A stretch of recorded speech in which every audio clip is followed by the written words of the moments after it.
आप सबको जय मसीह की। मैं पास्टर अमित चौहान और उम्मीद करता हूँ कि आप लोग सब बहुत अच्छे से होंगे।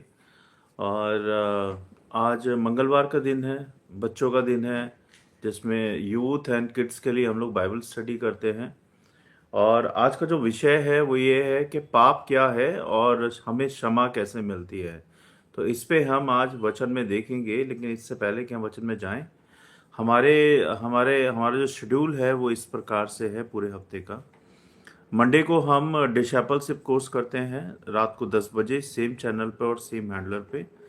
और ट्यूसडे को हम बच्चों के लिए और यूथ के लिए बाइबल स्टडी लेके आते हैं। हर हफ्ते आते हैं हम ट्यूसडे को रात को 10 बजे सेम चैनल पे और सेम हैंडलर पे। बुधवार को हम प्रेयर करते हैं सेम चैनल पे और सेम हैंडलर पे। और थर्सडे को हम टेस्ट मनी शेयर करते हैं सेम चैनल पे सेम टाइम पे और सेम हैंडलर पे। और फ्राइडे को हम फास्टिंग प्रेयर करते हैं सेम चैनल पे सेम टाइम पे और सेम हैंडलर पे। और फ्राइडे को फास्टिंग प्रेयर करते हैं और सैटरडे को हम रेगुलर बाइबल स्टडी करते हैं। तो हमारा जो मंडे टू सैटरडे जो हमारा कोर्स होता है वो बाइबल स्टडी का, वो मंडे टू सैटरडे रात को 10 बजे। हैंडलर का नाम है Bible prayer for all, YouTube channel है लाइव। और रात को 10 बजे हम आते हैं। और संडे को हम वर्शिप के लिए जुड़ते हैं सुबह 10 बजे।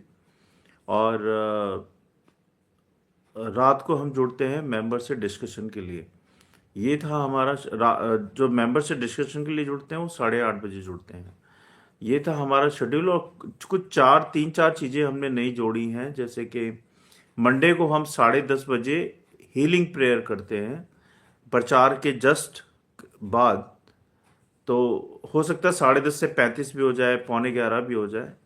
और उसके बाद हमने फ्राइडे को फास्टिंग प्रेयर मीटिंग रखी है, वो हमने रखी है 10:30 बजे रात को। और सैटरडे को हमने पास्टर क्वेश्चन आंसर रखा है, यानी कि आप मुझसे कुछ भी क्वेश्चन आंसर पूछ सकते हैं जो भी आपके मन में है ना। डिस्कशन रखा है वो, तो वो सैटरडे को रात को 10:30 बजे है। और हमने संडे को भी शुरू किया है। संडे को हमने 8:30 के बाद हमने हमने शुरू किया है काउंसलिंग करना। किसी फैमिली को अगर काउंसलिंग की ज़रूरत है तो हम उन्हें काउंसलिंग भी कर देंगे ऑनलाइन, बिल्कुल फ्री में। ठीक है जी। तो ये अभी हमारा शेड्यूल चल रहा है। और देखेंगे कि और परमेश्वर उसमें क्या क्या जुड़वाते हैं। तो इससे पहले कि हम वचन में जाएं, आइए हम सब मिलकर प्रार्थना करते हैं। धन्यवाद धन्यवाद परमपिता परमेश्वर, राजाओं के राजा, प्रभु यीशु। धन्यवाद देते हैं इस समय के लिए कि आपने ये समय दिया हम सबको कि हम आपके वचन में बैठ पाएं, आपके वचन को सुन पाएं, आपके वचन को पढ़ पाएं और आपके वचन को सीख पाएं। प्रभु जी, आज जो भी शिक्षा आपके वचन से हमें मिलती है प्रभु, होने दे कि हम तेरी शिक्षा को, तेरे वचन को, तेरी बातों के भेदों को अपने जीवन में लागू करें, ना कि सुन के हम घरों में बैठे, बल्कि उसे लागू करने वाले परमेश्वर हमारी सहायता करें कि आज हम आपके वचन को सीख पाएं। हमें हम सबको बुद्धि समझ ज्ञान दें, समझ दें कि हम वही करें जो आप हमारे जीवन से चाहते हैं। मेरे मुंह के शब्द आपको ग्रहण योग्य हो। इस वीडियो सभा को हम सबको अपने हाथों में लें, अपने कंट्रोल में लें, और शैतान की देखें अंधकिस्तानी शक्तियों को और बाकी और भी सारी बातें हैं जो हमारे मन के फोकस को, हमारे ध्यान को आपकी ओर लगने से रहते हैं, उन सारी बातों को हम सबसे दूर करें और हमारे फोकस को सिर्फ और सिर्फ अपनी वचन की ओर, अपनी ओर लगाएं। क्षमा कीजिएगा हमारे पापों के लिए, जो भी जाने अनजाने में जानबूझ के अभी तक हमने सारे पाप किए हैं। प्रभु, हमारे सारे पापों के लिए हमें क्षमा करें, हम सबको शुद्ध करें और अपने जैसा पवित्र बनाएं, जिससे कि हम आपके योग्य, आपके काबिल बन पाएं। हम सारी बातों को, इस वीडियो सभा को आप संचालित करें। हम जितने भी सुनते हैं, देखते हैं, पढ़ते हैं, हम सबको सहायता करें कि आपके वचन को हम सीख पाएं और समझ पाएं। प्रभु यीशु नासी के नाम से, आमीन।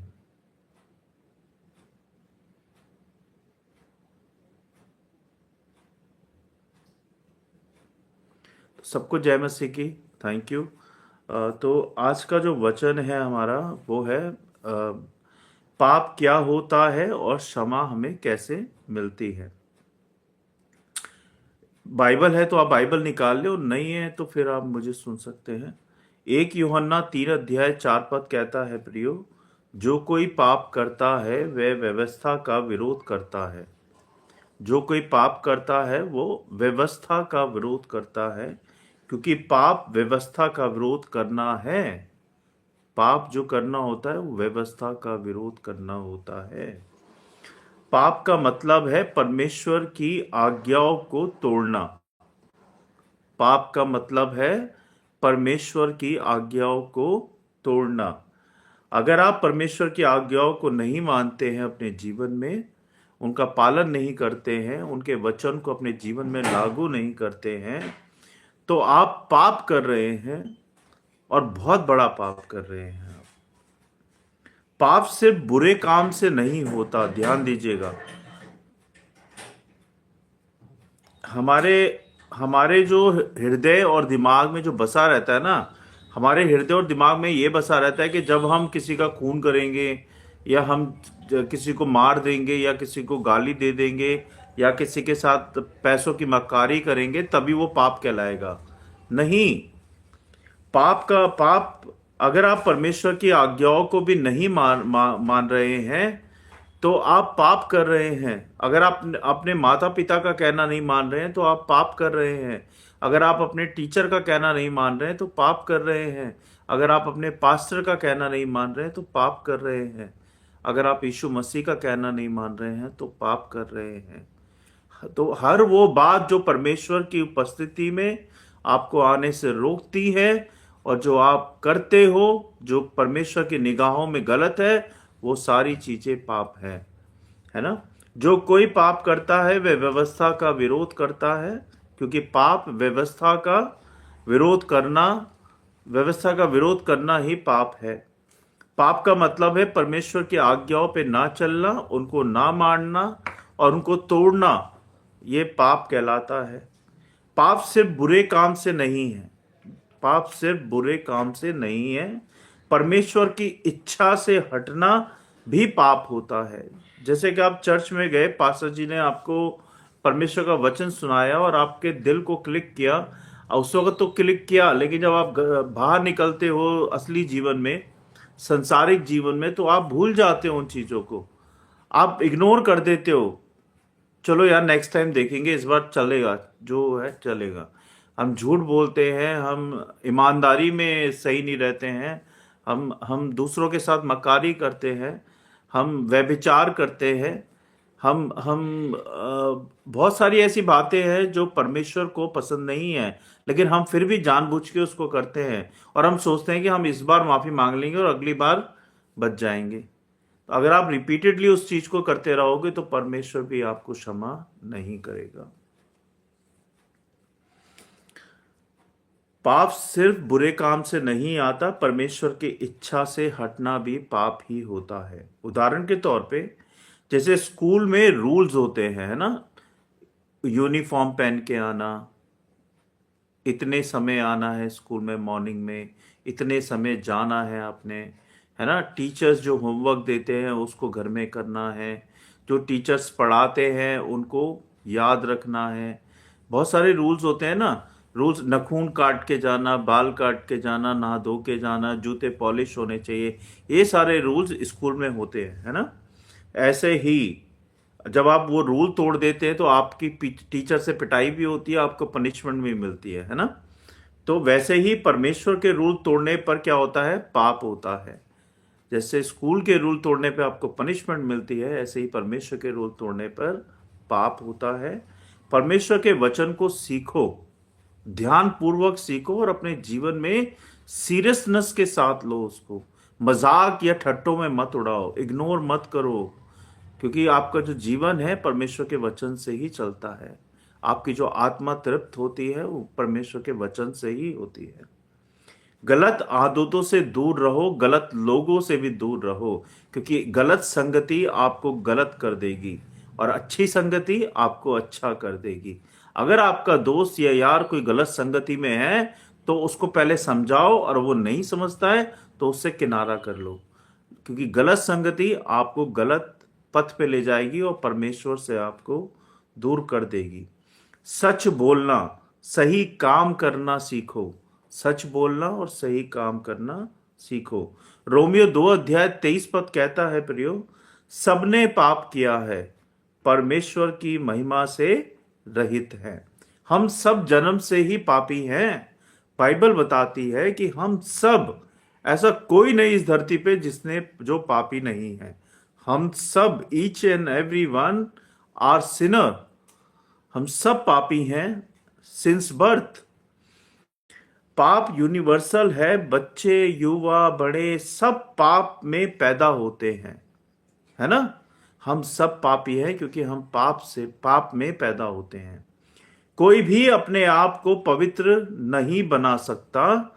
हमें मसीह की जरूरत पड़ती है। कोई भी अपने आप को बिना मसीह के पवित्र नहीं बना सकता। हमें यीशु मसीह की जरूरत पड़ती है। जैसे हर मोबाइल को चार्जर चाहिए ना। अगर मोबाइल का चार्जर ना हो तो बैटरी खत्म, तो मोबाइल का काम खत्म। कैसे यूज करोगे उसको? वो बंद हो जाएगा, ना इंटरनेट चल पाएगा, ना आप कोई रील देख पाओगे, ना कोई शॉर्ट देख पाओगे। इसी तरह हर इंसान को परमेश्वर की क्षमा चाहिए, वरना आत्मिक जीवन डेड हो जाता है। क्या हो जाता है? हमारा आत्मिक जीवन हमारा डेड हो जाता है बिना पिता परमेश्वर के, बिना प्रभु यीशु मसीह के। मोबाइल की सांसें हैं चार्जर, और हमारी सांसें हैं परमेश्वर, है ना। समाधान यह है कि अपनी गलतियों को छुपाओ मत, उसको फेस करो, सच बोलो। डांट ही तो पड़ेगी, लेकिन सच बोला ना, तुम्हारी आत्मा पे बोझ तो नहीं होगा कि मैंने झूठ बोल दिया। और एक झूठ बोलने के बोलते हो तो 100 झूठ बोलने पड़ते हैं। परमेश्वर के सामने स्वीकार करो कि आप सिनर हो, आप पापी हो, और पाप का अपने पश्चाताप करो। यशाया 59 को क्या बोलते हैं हिंदी में? 59। मैं सॉरी, मेरे को याद नहीं आ रहा होगा। यशाया 59 और 2 पद में लिखा है, तुम्हारे पापों ने तुम्हें परमेश्वर से अलग कर दिया। और ये सही बात है। हमारे पाप जो है हमें परमेश्वर से अलग कर देते हैं। अगर हम पाप करते हैं, परमेश्वर की आशीषों से हमें अलग कर देते हैं, परमेश्वर के आशीर्वादों से अलग कर देते हैं। तो हम क्यों ऐसे पाप करें कि हमारे बच्चे, हमारे परिवार, हमारा जीवन, हमारा कामकाज सब बर्बाद हो जाए। अगर आप, जैसे ये पेड़ है और ये पेड़ की डालियां हैं, और इस पेड़ से अगर डालियां टूट के गिर जाती हैं तो उन डालियों का क्या होता है? तहस नहस हो जाती है, मिट्टी में मिल जाती है। उसका कोई अस्तित्व नहीं होता बिना पेड़ के। जब तक वो पेड़ में है तब तक वो हरी भरी है। जहां वो पेड़ से गिरती है वो तहस नहस और मिट्टी में मिल जाती है। ऐसे ही अगर आप प्रभु यीशु मसीह में बने हुए हो तो आप हरे भरे रहोगे, आशीषित रहोगे, तुम्हारा जीवन हरा भरा रहेगा। लेकिन अगर आप सोचो कि अब मैं अपनी सोच और समझ से चलता हूं या चलती हूं, और प्रभु यीशु मसीह से मैं दूर होके चलूंगी, ना मैं बाइबल पढ़ूंगा, ना पढ़ूंगी, ना प्रार्थना करूंगी, ना चर्च जाऊंगी, मैं बिल्कुल अलग हो जाऊंगी या हो जाऊंगा, तो आप तहस नहस हो जाओगे प्रभु यीशु मसीह के बगैर। आप मिट्टी में मिल जाओगे। उनके बगैर कोई जीवन नहीं है, क्योंकि सत्य, मार्ग और जीवन प्रभु यीशु मसीह ही है। तो उनको अपना साथी बनाओ, उनको अपने जीवन में प्रथम स्थान दो, तभी आपका जीवन हरा भरा रह पाएगा। गलत सोच में मत पड़ना, गलत बातों में मत पड़ना, ना किसी की बातों में आना, क्योंकि प्रभु यीशु मसीह हैं जो आपका मार्गदर्शन दिखाते हैं। तो तुम्हारे पापों ने तुम्हें परमेश्वर से अलग कर दिया। हम यहां पे थे। पाप दीवार की तरह काम करता है ना। पाप जो है हमारे जीवन में दीवार की तरह काम करता है। समझो ध्यान से। पाप से हमारी प्रार्थना कमजोर हो जाती है। हम पाप करते जा रहे हैं बिना पश्चाताप के, और करते जा रहे हैं। हम 1 करते हैं, 2 करते हैं, 3 करते हैं, 4 करते हैं, 5 करते हैं, और करते जाते हैं कंटिन्यू। और फिर हम प्रार्थना करते हैं, तो आपने क्या कर दिया? अपनी प्रार्थना के सामने पाप की दीवार खड़ी कर दी है। और जब आपने पाप की दीवार खड़ी कर दी है तो आपकी प्रार्थना स्वर्ग तक कैसे जाएगी, परमेश्वर तक कैसे जाएगी? क्योंकि हमारा परमेश्वर पिता तो पवित्र है, शुद्ध है ना? तो आप पापी होके उसके पास कैसे पहुंच सकते हो जब तक कि आप पश्चाताप नहीं करोगे?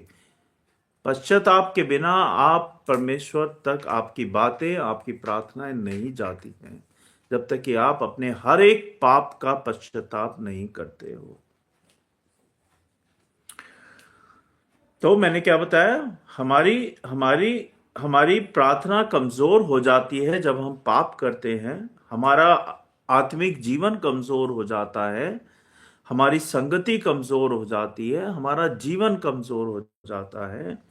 हम पाप में परमेश्वर की उपस्थिति से हम पाप हमें परमेश्वर की उपस्थिति से दूर कर देता है।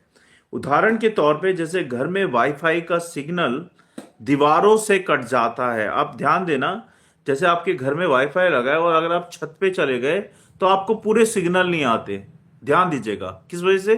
क्योंकि दीवारें आ रही हैं बीच में, गाटर आ रहे हैं, लेंटर आ रहा है, छत आ रही है। लेकिन जब आप उस सिग्नल के पास रहते हो तो आपका वाईफाई बहुत अच्छे से चलता है।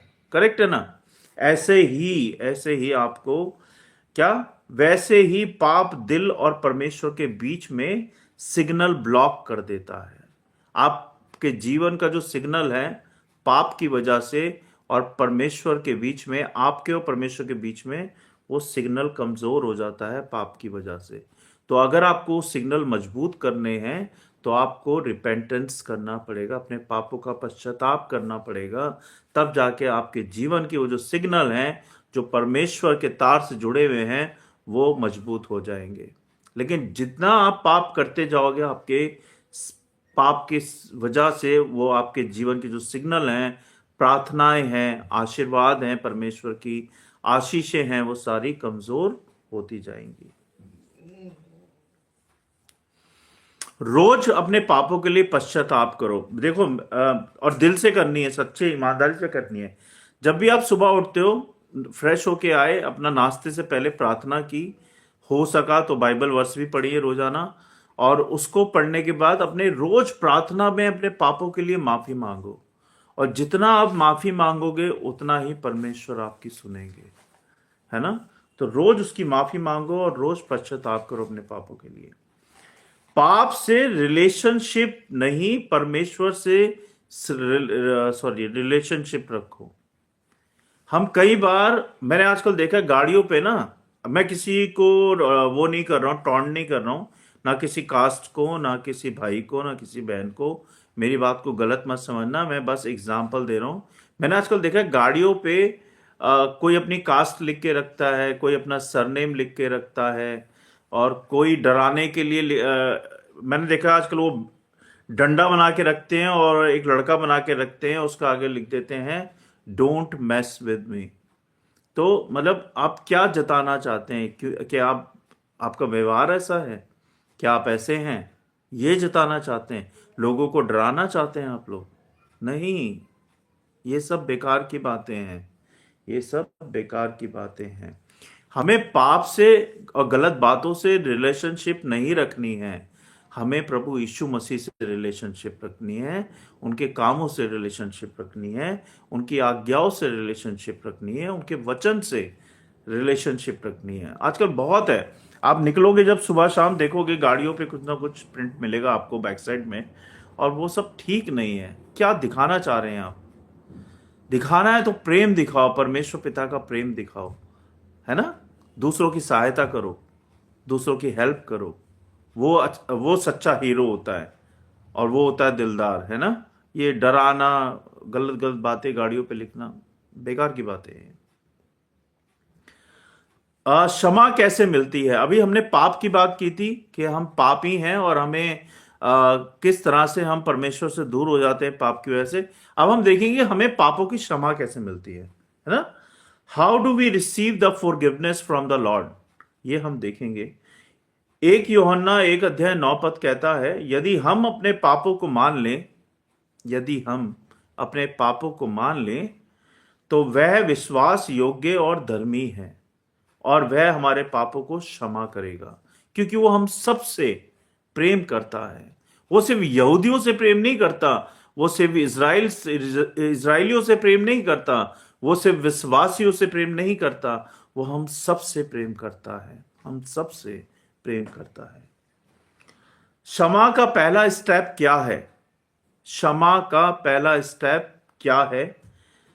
स्वीकार करना, कन्फेशन करना कि मैं पापी हूं, और हां प्रभु मैंने ये पाप किए हैं अपने जीवन में, चाहे वो सोचने में है, चाहे वो देखने में है, चाहे वो व्यवहार में है, चाहे वो एक्शन में है, चाहे वो कैसा भी पाप है, छोटा या बड़ा। अगर आप हर एक पाप का काउंटिंग परमेश्वर को देते हो तो परमेश्वर पिता का दिल बहुत बड़ा है, क्योंकि वो आपसे प्रेम करते हैं। वो आपको क्षमा कर देंगे, आपको अपने पास बिठा लेंगे, अपने पास बुला लेंगे। स्वीकार करना ही, यानी कि कन्फेशन करना ही पहला स्टेप होता है जीवन में बढ़ना। अपने पापों की क्षमा मांगे और जीवन में परमेश्वर में आगे बढ़े। परमेश्वर वेटिंग करते हैं, इंतजार करते हैं आपका कि कब आप क्षमा मांगोगे, कब आप क्षमा मांगोगे, कि हम अपनी गलती माने।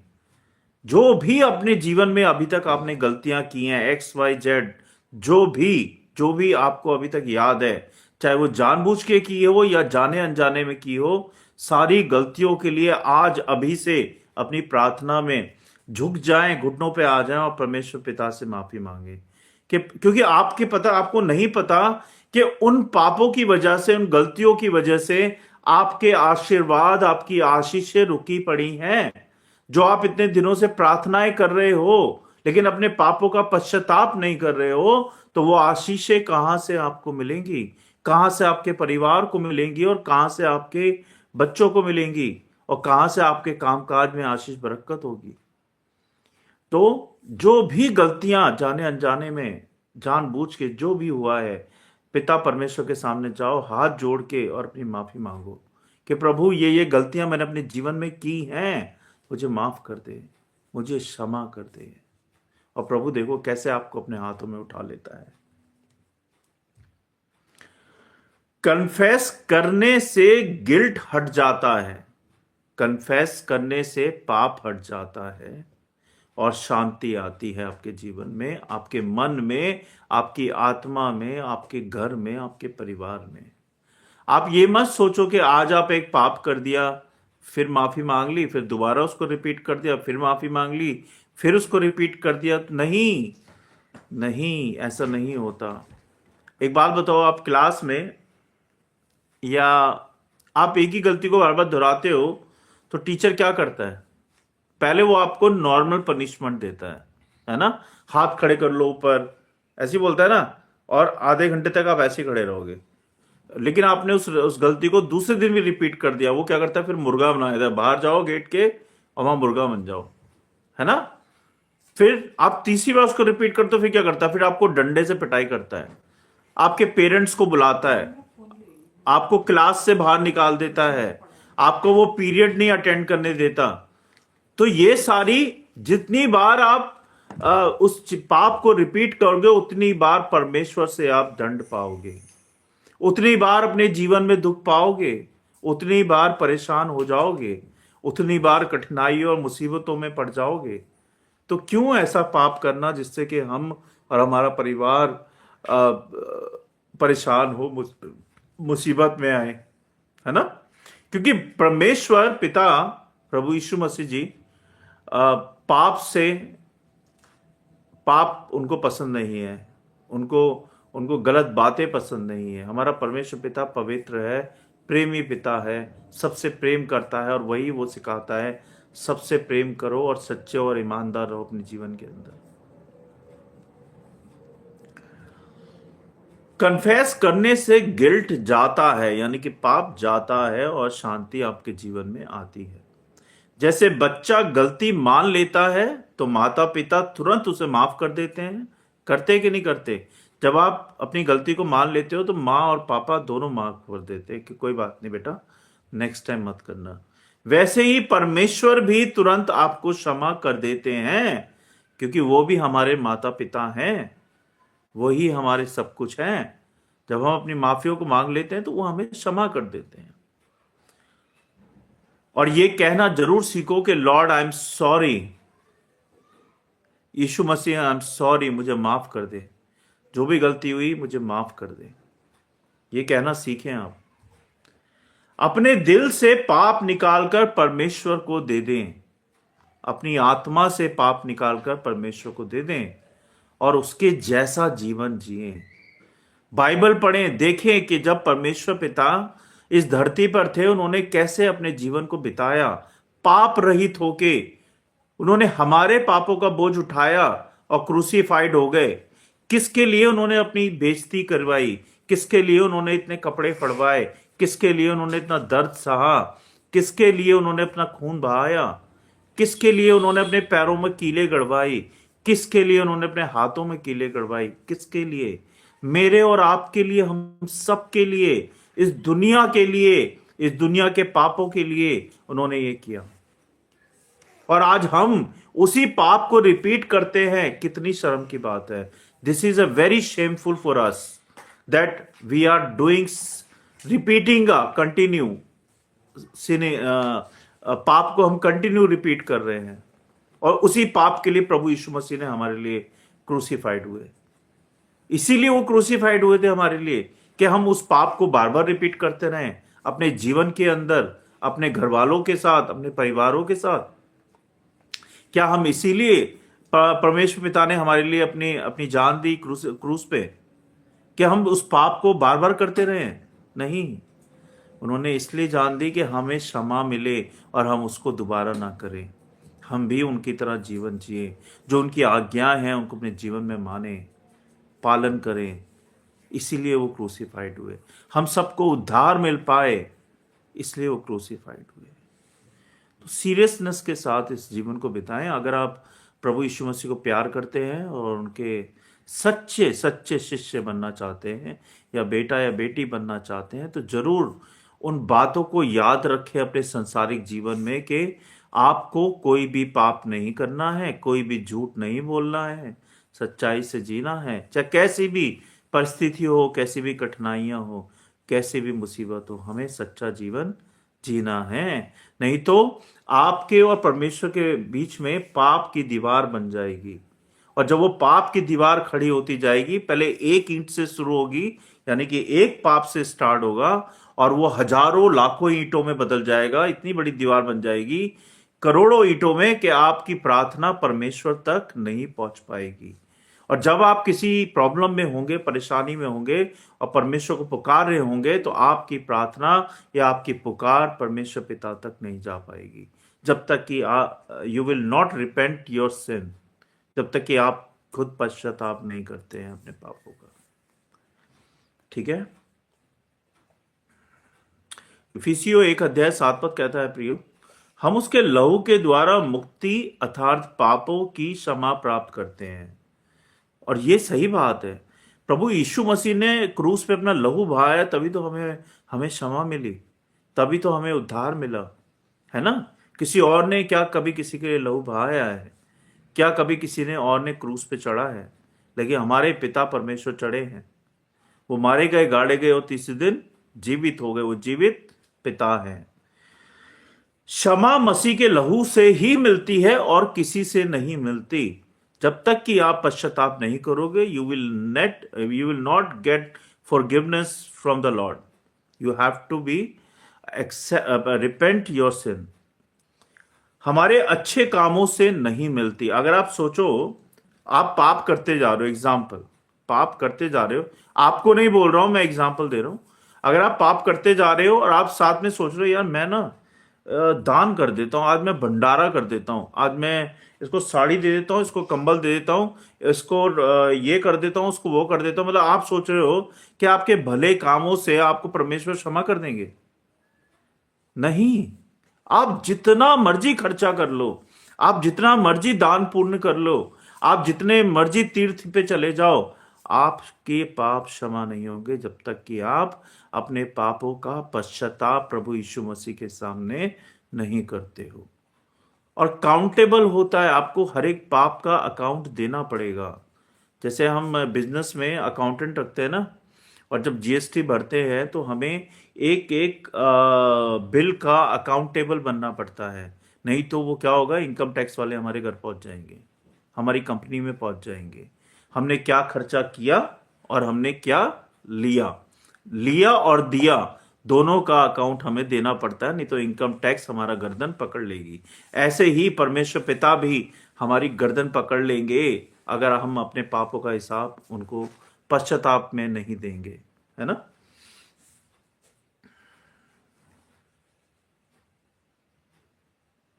यीशु का बलिदान पाप को धो देता है ना।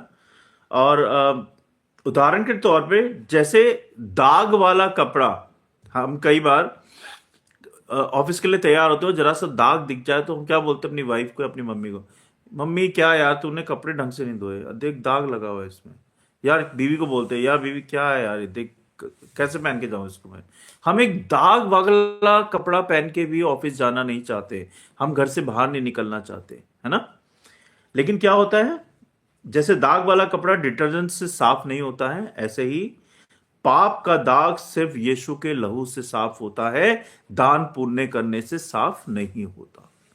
समझ गए मेरी बात को आप लोग। यीशु को अपना उद्धारकर्ता माने, क्योंकि वो हैं उद्धारकर्ता हमारे। जो क्रूस के बलिदान पर भरोसा करता है वही जीवन को पाता है। भजन संहिता 103 अध्याय 12 पद कहता है, प्रियो, जितनी दूर पूर्व पश्चिम से है उतनी दूर वह हमारे पापों को हमसे दूर कर देता है। If you accept your sins, अगर आप अपने पापों को मान लेते हो तो परमेश्वर, क्या लिखा है इसमें, जैसे पूर्व पश्चिम से है इतने दूर वो हमारे पापों को फेंक देता है। वो याद भी नहीं करता, ना उसको दोहराता है। जब हम उस पाप को रिपीट नहीं करते हैं, जब हम उस पाप को दोबारा नहीं करते हैं, तो वो हमारे पापों को इतनी दूर फेंक देता है वो खुद भी याद नहीं करता। परमेश्वर जब क्षमा करता है, प्रभु यीशु मसीह जब हमें क्षमा करते हैं तो पूरी तरह कर देते हैं। ये नहीं कि 50%, 25%, 18% के, 15% के, 12% के, 99%, 100%, 100% आपको माफ कर देते हैं जब आप दिल से पश्चाताप करते हैं।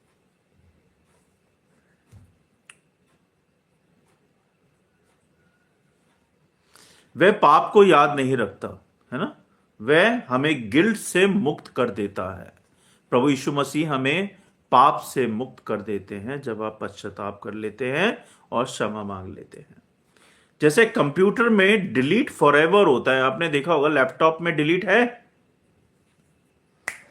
लैपटॉप में डिलीट है ना। ऐसे ही लैपटॉप में जब डिलीट होता है और हम अपने अकाउंट को डिलीट कर देते हैं तो वो क्या होता है, वो डिलीट होने के बाद वापस नहीं आता जब तक कि आप उसको रिकवर नहीं करवाएंगे इंजीनियर से या किसी और से। आप टाइपिंग कर रहे हो, किसी चीज को आप मिटाते हैं तो क्या वो अपने आप वापस आ जाता है, जब तक कि आप उसे दोबारा टाइप ना करें। ऐसे ही हम जब पाप करते हैं और क्षमा मांग लेते हैं और जब तक हम उस पाप को दोबारा नहीं करते हैं तब तक वो दीवार दोबारा खड़ी नहीं होती। तो जब एक बार आप डिलीट कर देते हो उस पाप को अपने जीवन से, तो दोबारा रिपीट मत करो। इसमें लिखा है जैसे कंप्यूटर में डिलीट फॉरएवर कर दो तो फाइल कभी वापस नहीं आती, वैसे ही परमेश्वर पापों को डिलीट फॉरएवर कर देते हैं हमारे जीवन से और हमें क्षमा देते। खुद को क्या करो, खुद को क्या करो, अगर परमेश्वर क्षमा कर चुका है तो खुद को भी माफ करो। कई बार क्या होता है, ये मैंने देखा है कि हमने क्षमा मांग ली, पश्चाताप कर लिया, है ना, और परमेश्वर ने हमें माफ कर दिया जैसे वचन कहता है। लेकिन हम क्या करते हैं, रोजाना अपनी प्रार्थना में उन बातों को रिपीट करते हैं, रोजाना रोजाना। आपने अपने पाप किए और आपने उसकी क्षमा मांग ली और रोज क्षमा मांग रहे हो, और जिस दिन आपकी आत्मा को शांति मिलती है, आपको पता चलता है कि परमेश्वर पिता ने आपको माफ कर दिया है, आपको उसको रिपीट नहीं करना है, फिर से दोबारा से नहीं बोलना है, दोबारा से नहीं करना है, क्योंकि परमेश्वर ने आपको क्षमा कर चुके हैं, आपको बेटा या बेटी बना चुके हैं। बशर्ते कि आप उस पाप को रिपीट कर रहे हो, तब आपको कंटिन्यू क्षमा मांगनी पड़ेगी। सॉरी, कैमरा हिल गया। अ, पाप से हम कैसे बचें? ये संसारिक जीवन में ये सबसे बड़ी बात है और बहुत कठिन बात है कि हम पाप से बचे कैसे, है ना। जब हम इस संसार में रहते हैं तो हम बहुत कोशिश करते हैं अपने ऊपर कंट्रोल करने की, ना चाहते हुए भी कहीं ना कहीं, कहीं देखने में, कहीं विचारने में, कहीं बोलने में। हमारी ये जो जीभ है ना, यही हमारे मन को, हमारी आत्मा को अशुद्ध करती है। हम जो खाते हैं वो तो संडास से निकल जाता है, वो पाप नहीं होता। लेकिन जो हम बोलते हैं, जो हम गलत बोलते हैं, वही हमें अशुद्ध करता है, वही हमें अशुद्ध करता है। तो हमें कैसे कैसे बचना है पाप से? How to avoid sin, we have to see, let's see. भजन संहिता 119 अध्याय 11 पद कहता है, मैं तेरे वचन को अपने हृदय में रख छोड़ूंगा कि मैं तेरे विरुद्ध पाप ना करूं। परमेश्वर के वचन को याद रखो, परमेश्वर की शिक्षा को याद रखो जब आप पाप करने के लिए आगे बढ़ते हो। परमेश्वर को याद रखो, परमेश्वर के प्रेम को याद रखो कि वो हमारे पापों के लिए क्रूसीफाइड हुआ, हमारे पापों के लिए उसने इतना सहन किया, हमारे पापों के लिए, है ना।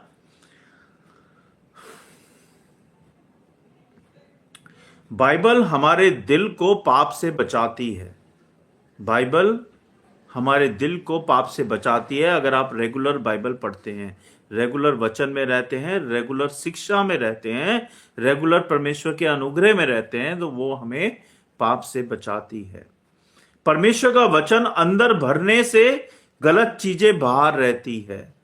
जब आप परमेश्वर के वचन को रोज अंदर भरते हो, पढ़ते हो, सुनते हो, प्रार्थना करते हो, तो आपके अंदर ही तो भर रहा है ना वो। और जैसे जैसे परमेश्वर का वचन आपके अंदर भरेगा, आपके अंदर से गलत बातें बाहर निकलती जाएंगी, गलत सोच निकलती जाएगी, नकारात्मक बातें बाहर निकलेंगी, गलत विचार बाहर निकलेंगे और गलत शिक्षाएं बाहर निकलेगी, और आपके अंदर परमेश्वर का प्रेम भरता जाएगा, बढ़ता जाएगा, बढ़ता जाएगा। जैसे हेलमेट सिर को प्रोटेक्ट करता है कि नहीं करता? जब आप गाड़ी चलाते हो, स्कूटी या बाइक, और रोड पे निकलते हो, तो आप कहीं कुछ हो जाए, परमेश्वर ना करे किसी के साथ हो, तो आपका सबसे पहले सर में चोट आती है, जिसको वो प्रोटेक्ट करता है। वैसे ही परमेश्वर का वचन हमारे दिल को प्रोटेक्ट करता है। अगर आप वचन नहीं पढ़ोगे तो आपका मन तो भटक जाएगा, और आपका मन भटक जाएगा तो शैतान के वश में आ जाएगा। और शैतान तो चाहता है कि हम सब पाप में गिरें। पाप की मजदूरी क्या है? मृत्यु है। जो कोई पाप करता है वो मृत्यु की ओर जा रहा है। उसकी मृत्यु जल्द, ये नहीं कह रहा हूं कि किसी की मृत्यु नहीं होगी अगर आप पाप नहीं करोगे, सबकी मृत्यु होनी है। जो इस धरती पे आया है सबको एक ना एक दिन जाना है। लेकिन जब आप पाप करने लगते हो तो आपकी मृत्यु पहले आती है, सबसे पहले आती है। तो इसीलिए अगर आप जीना चाहते हो तो पाप को छोड़ दो, गलत बातों को छोड़ दो, झूठ बोलना छोड़ दो, और सच्चाई और ईमानदारी का जीवन जियो। पाप की मजदूरी मृत्यु है, ये वचन में लिखा है। इसका समाधान क्या है? हमें रोज बाइबल का एक वचन पढ़ना भी चाहिए और याद रखना चाहिए। मैं बाइबल को 2 बार पढ़ चुका हूं, लेकिन मैं ये नहीं कहूंगा कि मैं अंतर्यामी बन गया हूं या मैं सर्वज्ञानी बन गया हूं। मेरे को अभी भी बाइबल के इतने सारे खंड है कि मैं याद ही नहीं रख पाता, मुझे याद नहीं रहता। मैं सच सच बोल रहा हूं, मुझे याद नहीं रहता, काफी सारी बातें मुझे याद नहीं रहती। इसलिए मैं अब बाइबल को अब तीसरी बार दोबारा से पढ़ना शुरू किया है। अब मैं बाइबल को फिर से पढ़ूंगा, और जब तक मुझे बाइबल का एक एक बात याद नहीं रहती तब तक मैं उसे पढ़ता रहूंगा। क्योंकि जितना आप बाइबल को पढ़ोगे उतना बाइबल आपको सिखाती जाएगी, आप में आपके जीवन को निखारती जाएगी। इसलिए जरूरी है कि रोजाना जितना समय मिले बाइबल के साथ बिताओ। आजकल तो बाइबल मोबाइल में डाउनलोड कर सकते हो, आप मोबाइल में ही पढ़ सकते हो। वर्शिप और प्रेयर में समय दो, वर्शिप और प्रेयर के अंदर जरूर समय दो, ये भी आपको पाप से, बुराई से बचाती है। हमने जो पढ़ा प्रियो, में उसका सारांश आपको बता देता हूं आज के वचनों का। पाप परमेश्वर की आज्ञा के विरुद्ध है। अगर आप पाप कर रहे हो तो आप परमेश्वर की आज्ञा का विरोध कर रहे हो। पाप हमें सेपरेट कर देता है परमेश्वर पिता से। मैं आपको रिकंसाइल कर रहा हूं, रिपीट कर रहा हूं कि पाप जो है हमें सेपरेट कर देता है प्रभु पिता से। हर कोई पापी है। अगर कोई कहता है मैं पापी नहीं तो वो झूठ बोलता है। हम जन्म से ही सारे पापी हैं। क्षमा, यीशु के लहू से हमें क्षमा मिलती है। जो कोई अपने पापों का पश्चाताप प्रभु यीशु मसीह के सामने करता है वो क्षमा यार्थी है, उसको क्षमा मिलती है। कन्फेशन करना पहला कदम है, इसलिए अपने पापों के लिए कन्फेशन करो परमेश्वर पिता के सामने। क्या करो? पहला कदम है ये कन्फेशन करना। परमेश्वर पूरी तरह से क्षमा करते हैं, 50% नहीं, 70% नहीं, पूरा 100% क्षमा करते हैं। परमेश्वर पाप को दूर करते हैं हमारे जीवन से। अगर आप वचन पढ़ते हो, प्रार्थना करते हो, वर्शिप करते हो तो परमेश्वर हमारे जीवन से पाप को दूर करते हैं। परमेश्वर हमें नया जीवन देते हैं। परमेश्वर हमें नया जीवन देते हैं। आजकल की जो संगति है बच्चों, ध्यान दीजिएगा क्या करना है और मैं क्या नहीं करना। पहली बात, गलत संगति से दूर रहो। अगर कोई आपका यार दोस्त गाली गलौज करता है, स्मोकिंग करता है या कुछ भी गलत काम करता है और आपके समझाने पे वो नहीं मान रहा तो आप उससे अपना किनारा साइड कर लो। कुछ मत बोलो उसको, ना उससे लड़ो ना झगड़ो, साइड कर लो। गलत संगति से दूर रहो। मोबाइल और इंटरनेट में बाउंड्रीज रखो। आजकल बाउंड्रीज कौन कौन रखता है सही बताना, अगली बार बताना। हम जब मोबाइल देख रहे होते हैं तो उसमें गलत रील्स भी आती हैं और सही रील भी आती हैं, उसमें गलत बातें भी आती हैं और सही बातें भी आती हैं। तो कौन सा ऐसा बच्चा है या बड़ा है जो उन गलत बातों को एकदम से हटा देता है और सही बातों को देखता है? क्योंकि आप अगर ऐसा करते हो तो आप परमेश्वर पिता की इज्जत कर रहे हो, उनकी बातों का आज्ञा पालन कर रहे हो, उनकी बातों को मान रहे हो। लेकिन जो सोचता है कि मैं मोबाइल में जो देख रहा हूं या देख रही हूं मुझे ही पता है और किसी को नहीं पता, आजकल पासवर्ड से लॉग आउट करके रखते हैं, लॉग इन करके रखते हैं ना कि कोई और ना देख पाए। लेकिन परमेश्वर पिता सब जानते हैं, बिना पासवर्ड के भी जानते हैं कि आपके मोबाइल में क्या चल रहा है। तो इसीलिए क्या करना है, मोबाइल और इंटरनेट में अपनी बाउंड्रीज बना के रखो कि हमें क्या देखना है और क्या नहीं देखना है। हर रात 2 मिनट रिपेंट करो प्रेयर में अपने पापों के लिए। हर रात 2 मिनट अपने पापों के लिए रिपेंटेंस करो। बाइबल को दिल में भरो, सिर्फ दिमाग में नहीं। आजकल रट्टा बहुत मारते हैं लोग बाइबल का।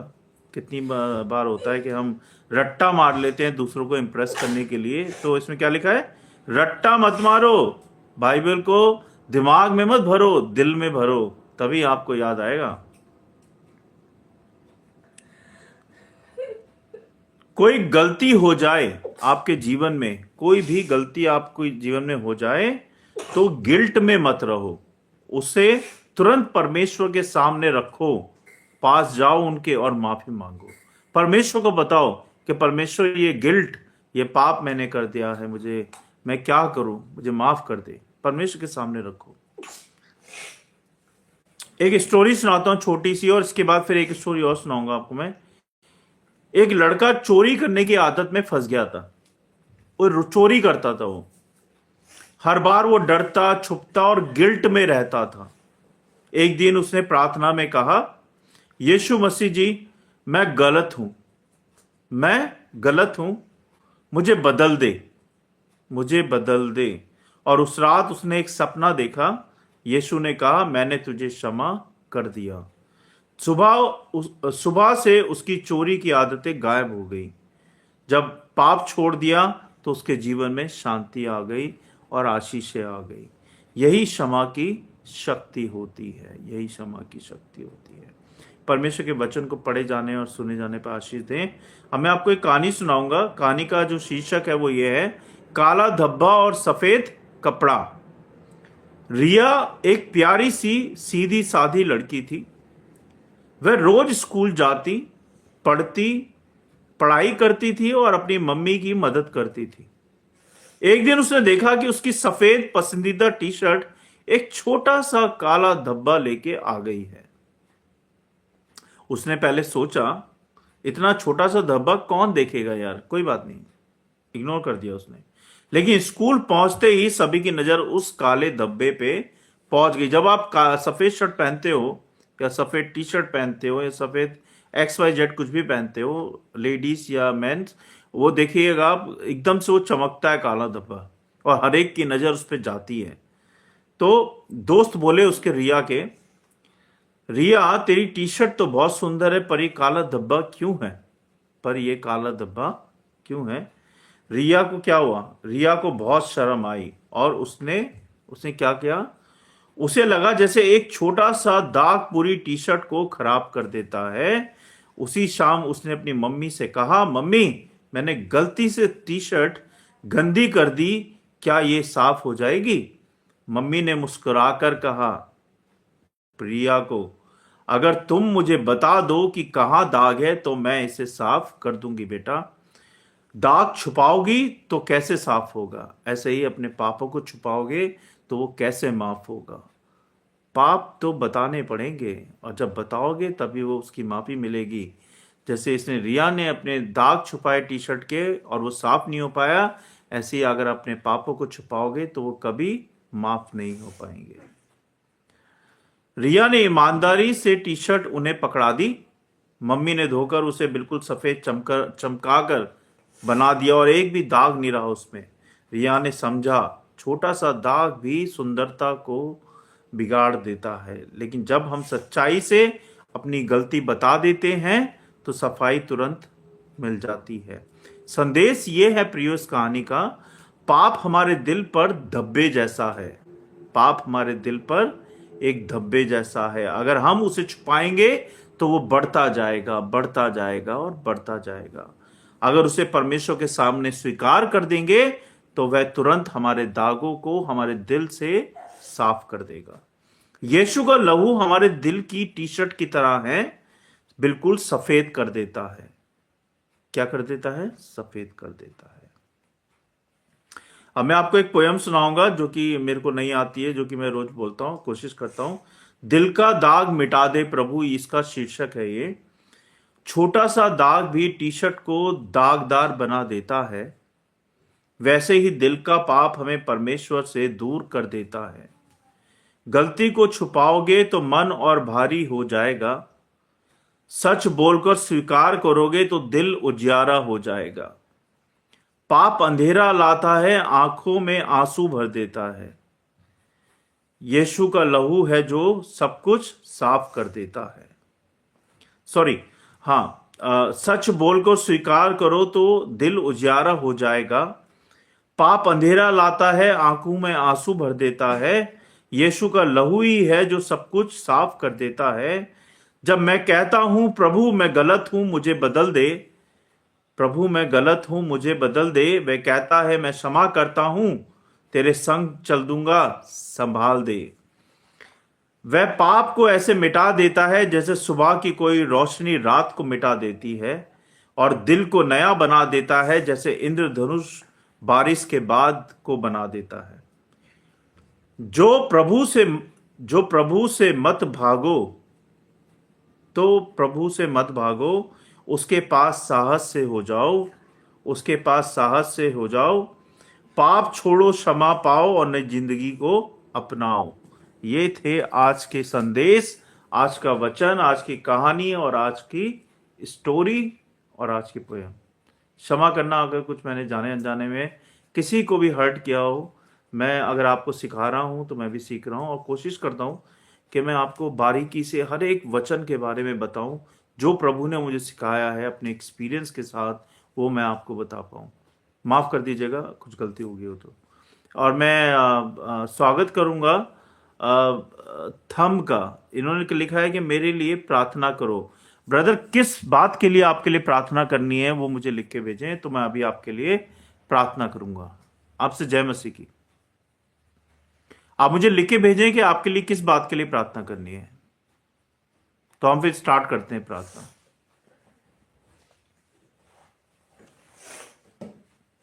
ब्रदर थम, आर यू देयर? आप हैं ऑनलाइन? प्लीज मुझे लिखकर भेजें कि आपके लिए किस बात के लिए प्रार्थना करनी है।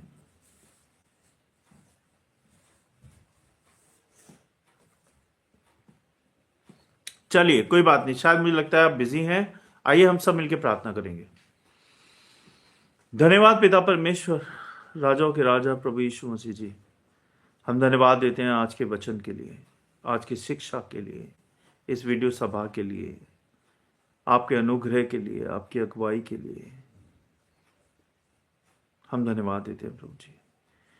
क्षमा करना प्रभु, जो भी आज तक, अभी तक, इस पल तक, इस सेकंड तक, जो भी जाने अनजाने में, जानबूझ के, अनजाने में मुझसे, मेरे परिवार से, मेरे बच्चों से और हम सब से, जितने लोग देख रहे हैं प्रभु, हम सब से ईच एंड एवरी वन, हमसे जो भी जाने अनजाने में अभी तक जो भी सारे पाप अभी तक आपकी आपकी निगाहों में, आपकी उपस्थिति में हुए हैं प्रभु जी, उन सारे पापों के लिए हमको क्षमा करें। हमें क्षमा करें प्रभु, हमें माफ कर दें, हमें बदल दें, हमारे जीवन को बदल दें। हमें पाप से, बुराई से, झूठ से, मक्कारी से, चालाकी से, जलन से, व्यभिचार से, बुरी आदतों से बचाएं प्रभु जी। शैतान से हमें बचाएं, जिससे कि हम अपने पापों को रिपीट ना करें, हम अपने पापों को दोबारा ना करें प्रभु। हम वही करें जो तू चाहता है, क्योंकि तूने हमारे लिए अपना लहू बहाया, तू हमारे लिए क्रूस पे चढ़ा, जिससे कि हम उद्धार पा पाए, क्षमा पा पाए, माफी पा पाए, जीवन पा पाए। हमें क्षमा कर दे प्रभु, हम सबको क्षमा कर, हमारे हृदय में बस जा, हमारे जीवन को बदल दे प्रभु। हमारी सहायता कर, हमारी सहायता कर प्रभु, कि हम कभी दोबारा पाप ना करें, झूठ ना बोलें, बुराई ना करें। जो कुछ तूने हमें दिया है प्रभु, हम उसमें खुश हैं, आभारी हैं और थैंक यू बोलते हैं प्रभु। अभी तक जो कुछ भी आपने हमारे जीवन में किया है प्रभु, उन सारी बातों के लिए थैंक यू और धन्यवाद प्रभु जी। धन्यवाद प्रभु, हर एक बात के लिए, हर एक चीज के लिए, इन सांसों के लिए, इस शरीर के लिए, इस आत्मा के लिए, इस परिवार के लिए, बच्चों के लिए, बच्चों की संगति के लिए, मेरे छोटे से परिवार के लिए धन्यवाद प्रभु, मेरे कामकाज के लिए धन्यवाद। धन्यवाद प्रभु, हर एक रोटी के लिए, हर एक पैसे के लिए, इस घर के लिए, हर एक बात के लिए, हर एक चीज के लिए, जो कुछ भी अभी तक आपने हमें दिया है प्रभु, उन सारी बातों के लिए धन्यवाद परमेश्वर। आपकी प्रेम, आपकी दया, आपकी करुणा के लिए धन्यवाद प्रभु जी। सारी आशीषों के लिए धन्यवाद प्रभु जी। और हम विनती प्रार्थना करते हैं प्रभु कि इस वचन की रखवाली करें, करोड़ों गुना फैले। जिस घर तक आपका प्रेम नहीं पहुंचा, उस घर तक आपका प्रेम पहुंच पाए। जिस घर तक और जिस कान तक आपका वचन नहीं पहुंचा प्रभु, उस कान तक आपका वचन पहुंच पाए, आपका गॉस्पल पहुंच पाए, आपका क्रिसमस पहुंच पाए, आपकी आपकी बातें पहुंच पाए, आपका वचन पहुंच पाए प्रभु जी। सहायता करें प्रभु कि हम सब आपके गॉस्पल को फैलाने वाले बने, आपके गॉस्पल को बताने वाले बने, आपके बारे में बताने वाले बने। हमारी सहायता कर प्रभु कि हम जब आपका गॉस्पल बताते हैं प्रभु, तो हम शर्माए ना, हिचकिचाए ना, हम सबको आत्मविश्वास दे प्रभु कि तेरे गॉस्पल को हम अपने जीवन से फैला पाए, अपने व्यवहार से फैला पाए, आपकी शिक्षाओं से फैला पाए प्रभु जी। हमारी सहायता कर। जो लोग मुझे देख रहे हैं, सुन रहे प्रभु, उन सबको ब्लेस कर, सबकी रक्षा कर, सबकी सहायता कर प्रभु कि तेरी इच्छाओं में, तेरे वचन में, तेरी अगुवाई में, तेरे अनुग्रह में, तेरी आज्ञाकारिता के पालन में बढ़ते जाएं। और वही करें प्रभु जो तू चाहता है हमारे जीवन से, हमारे शरीर से, हमारी आत्मा से। हम वही करें जो तू चाहता है प्रभु जी। तेरी इच्छा पूरी हो हर बात में, हर चीज में। हम इतनी प्रार्थना करते हैं प्रभु कि जो भी बहन बेटी इस वक्त घर से बाहर है प्रभु, वो घर को जाती है, उसकी रक्षा करें, उसको सुरक्षित घर पहुंचाएं। अपने स्वर्गदूतों का पहरा दें उसके साथ, हर गलत बात से, बुरी लोगों से बचा के रखें प्रभु। हर एक बहन बेटी को सुरक्षित रखें और सहायता करें प्रभु जी। जो कि बीमार है प्रभु, चाहे वो हॉस्पिटल में या घर में है, उसको चंगाई दें और सहायता करें उनको रिकवरी करने में। विनती प्रार्थना करते हैं प्रभु उनके लिए भी जो भूखे हैं, उन सबको खाना दें, छत दें। इस ठंड में उनको बचाएं प्रभु, इस ठंड से बचाएं। उनको पहनने ओढ़ने के लिए कपड़े लत्ते दें प्रभु, उनके पास सहायता भेजें परमेश्वर। जो बच्चे पढ़ाई लिखाई नहीं कर पाते प्रभु, उनको पढ़ाई लिखाई दें, उनको अच्छी शिक्षा दें, अच्छा जीवन दें प्रभु जी।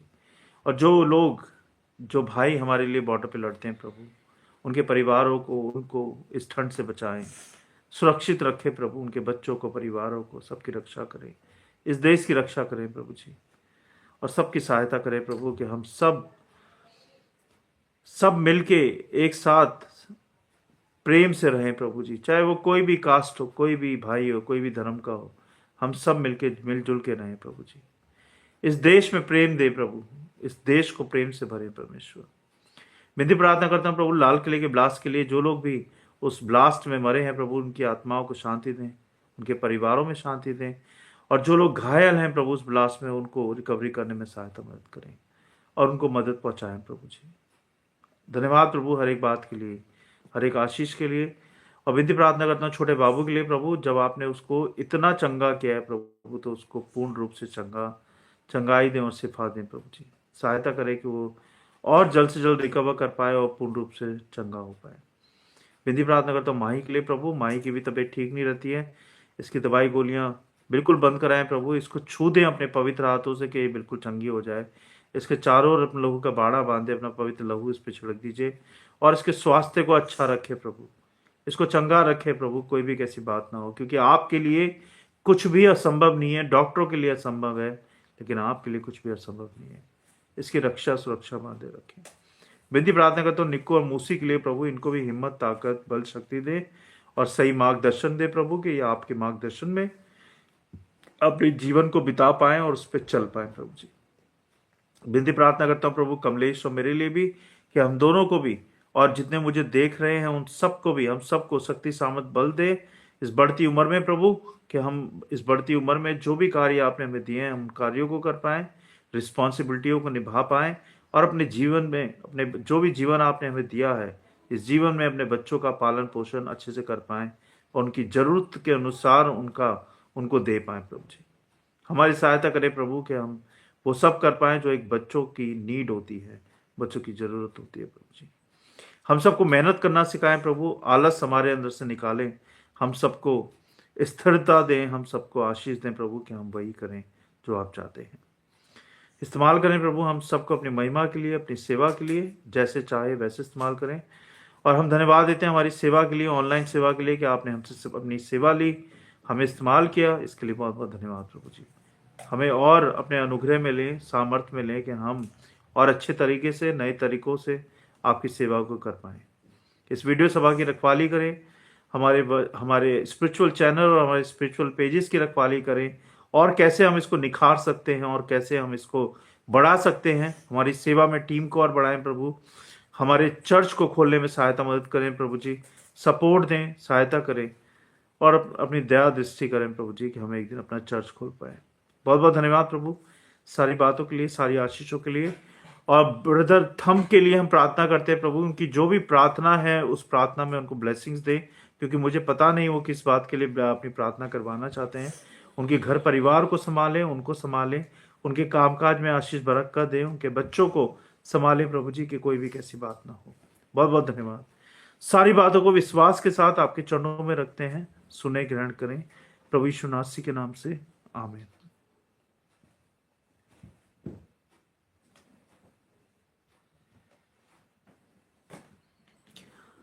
थैंक यू ब्रदर थम, जय मसीह की।